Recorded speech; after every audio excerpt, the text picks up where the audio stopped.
Eu queria falar sobre a prioridade da salvação. Vivemos num mundo muito conturbado, altos e baixos. E é interessante pensar que o fato de alguém desse mundo ter nascido rico, pobre, culto, indouto, famoso, desprezível, não fará diferença nenhuma após a sua morte. Isso é fato. O que de fato vai fazer toda a diferença é se ele morreu salvo ou não.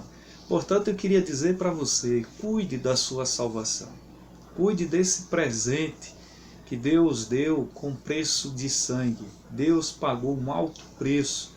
Ele deu o seu Filho amado, Jesus Cristo, o Senhor da nossa vida, que morreu lá na cruz do Calvário, para nos dar vida e vida em abundância. E o primeiro aspecto que eu gostaria de tratar pastoralmente com você é que a salvação deve ser uma prioridade na nossa vida, primeiramente pelo fato da vida ser imprevisível.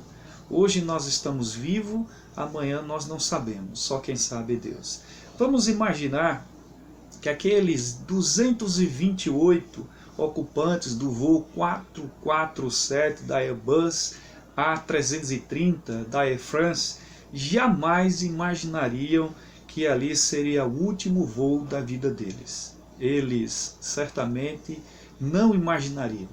E infelizmente veio a grande fatalidade que todos vocês conhecem na história desse voo e ninguém continuou em vida para contar o que de fato aconteceu ali. A vida é imprevisível, cuide da sua vida, cuide enquanto há tempo. Um dos textos mais claros da Bíblia quanto àquilo que nós estamos falando está em Lucas, capítulo 16, versículo 19, principalmente o verso 26, do 19 ao 31, mas eu vou ler apenas um verso. E além disso, entre nós e vós está posto um grande abismo, de sorte que os que quisessem passar daqui para vós não poderiam, nem os de lá para cá. Então, depois da morte, segue-se o juízo. O segundo motivo pelo qual eu devo apresentar a vocês é que a vida que Deus nos concedeu e após a nossa morte não haverá nenhuma chance mais para aquilo que chamamos de arrependimento. O apóstolo Paulo diz que a bondade de Deus é o convite para o arrependimento. E o terceiro ponto a destacar de uma forma pastoral é que nós precisamos compreender que a glória da salvação é muito grande e Deus nos concedeu e não podemos em momento algum deixar de cultivar esse maior presente que Deus concedeu a você, concedeu a mim, e Deus fez isso com um amor extraordinário. Deus amou você primeiro. Deus escolheu você para que você tivesse vivendo essa plenitude da grandeza da sua glória e principalmente porque Deus te presenteou. Vamos celebrar a vida de Jesus em nossa vida.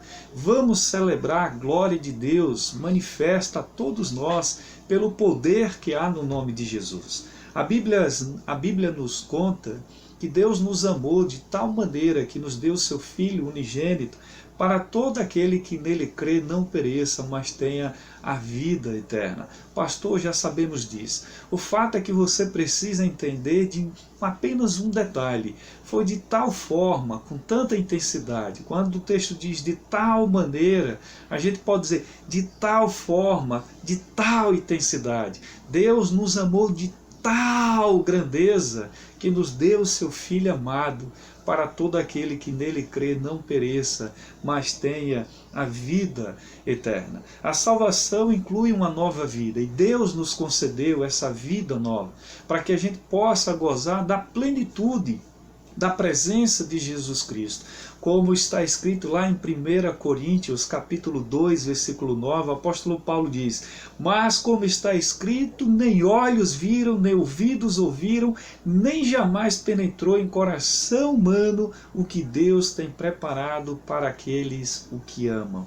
Irmãos e irmãs, vamos tomar posse da grandeza desse extraordinário momento que Deus concedeu a você e a mim, para vivermos com plenitude.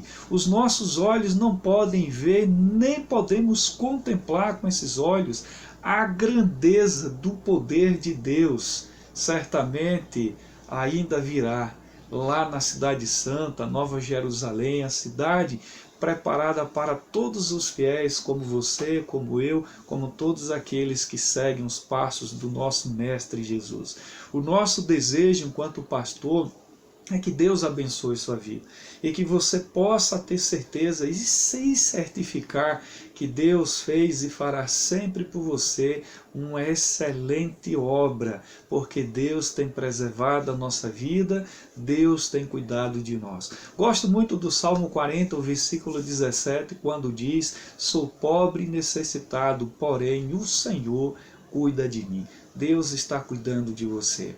E o maior cuidado que Deus teve e tem por você é lhe dar todos os dias esse sentimento da alegria, da felicidade de sabermos que somos salvos em Jesus Cristo. Que Deus te abençoe. Que Deus abençoe sua casa, Deus abençoe sua família.